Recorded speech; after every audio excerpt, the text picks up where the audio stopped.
Մարտիրյան, նախ խնդրում եմ ժամանակից պահեք, մինչև հարցը ձեզ մի հատ նկատառում։ Խնդրում եմ հարգել ձեր հանձնաժողովի կայացրած որոշումը այս խորհրդարանական լսումների աշխատակարգի վերաբերյալ եւ միանձնյա չհիմնավորված որոշումներ չկայացնել։ Այստեղ որևէ մեկը պարապ չի մնացել, որ ոստիկանության գեներալը նստի սպասի, ինչա թե Դանիել Յունիսյանը մի տեղից շտապում է, թող գնա իր հանդիպումներին։ Այդ ինչ խնդրում եմ հարգանք ցուցաբերել խորհրդարանական լսումների մասնակիցների եւ ձեր սահմանած աշխատակարգի նկատմամբ։ Շնորհակալություն։ Հիմա հարցս ձեզ, պարոն գեներալ։ Կառավարության վերջին նիստի ժամանակ վարչապետը հայտարարեց, որ հանրապետությունում վարորդական իրավունքների վկայականների տրամադրումը զանգվածաբար իրականացվել է կոպտագույն խախտումներով եւ ըստ էության կասկածի տակ դրեց բոլոր վարորդական իրավունքների վկայականների լեգիտիմությունը, բերելով իր կոռուպցիոն պատմության օրինակը, որ ինքը իր վարորդական իրավունքի վկայականը ստացել է 300 մետր հեռավորությունից։ Ես ուզում եմ անամ այդ հայտարարությունից հետո ոստիկանությունում նախաձեռնել է ծառայողական քննություն, պարզելու համար, թե ինչ խայտառակ իրավիճակ է տիրում ըստ վարչապետի արձանագրումների վարորդական իրավունքների վկայականների տրամադրման գործընթացում։ Երկրորդ հարցը, դուք ձեր վիճակագրության մեջ նշեցիք հիմնականում դեպքերի հետ կապված քանակները, վիճակագրությունը ինչ պատահարներ են եղել։ Ես ուզում եմ անամ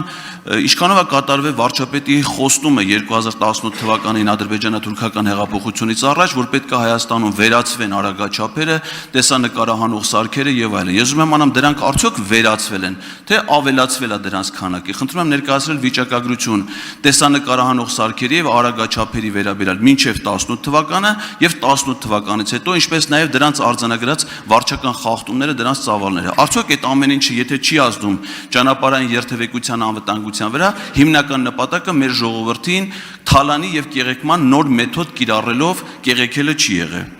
Հաջորդ հարցը վերաբերվում է ոստիկանության ծառայողի կողմից, որը ուղեկցել էր վարչապետի Ավտոշարասյանը ազգային ժողովում կանոնակարգով չնախատեսված հանդիպմանը մասնակցելու համար հղի կնոջը սպանելու։ Ես գիտեմ, որ ոստիկանության գործունեությունը իհարկե բացի օպերատիվ բնույթ կրելուց նաև որոշակի իմաստով պլանավորում է։ Ես ուզում եմ անամ այդ անպատիժ մնացած ոստիկանի ազատության մեջ գտնվելուց հետո ոստիկանությունը մինչև տարեվերջ քանի մարդ է նախատեսում սպանել վարչապետին ուղեկցելու ընթացքում։ Շնորհակալություն։ Պարոն Ղազարյան, շնորհակալություն հարցերի համար, բայց ձեր 3 հարցերն էլ այսօրվա օրակարգի հետ կապված չեն, խնդրեմ գրավորտի մեկ, մանրամասը կպատասխանենք բոլոր հարցերով։ Ճանապարհատրանսպորտային պատահարների հետ կապ չունեցող խնդիրներ են դրանք։ Այսօրվա քննարկման կոնկրետ։ Պարոն գեներալ, դուք կարծում եք, որ վարորդական իրավունքի վկայականի օրինական, անօրինական լինելը կապ չունի երթևեկության անվտանգության հետ, թե երթևեկության անվտանգության հետ կապ չունեն արագաչափերը կամ տեսանկարահանող սարքերը, դրանց արձանագրումները, թե ոստիկանության ծառայողների մարդկանց վդարի ենթարկելը եւ նրանց մահվան պատճառ դրանից որ մեկը կապ չուներ երթևեկության անվտանգության խնդիրների հետ ճանապարհային երթևեկության։ Խնդրում եմ պարզաբանել։ Վերջին դեպքը, քանի որ գտնվում է դատական փուլում, ես չեմ կարող ոչինչ ասել։ Վերջին դեպքի հետ կապված, գիտեք, հղի կնոջ վրայերթի հետ կապված դատական գործընթացներ են ընթանում, ես ոչինչ չեմ կարող պատասխանել այդ պահին, երևի ճիշտ կլինի ինչ չդիմել տվյալ դեպքի հետ կապված։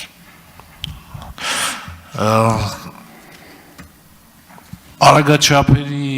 եւ մնացած ձեր հարցերի մասով, պարոն Ղազարյան, ես կարծում եմ, որ ավելի մասնագիտական պատասխան զեկույց կունենանք, սա մեկ։ Երկրորդը կանոնակարգով, աշխատակարգով ես իրավասու եմ որոշակի փոփոխություններ կատարել օրակարգի մեջ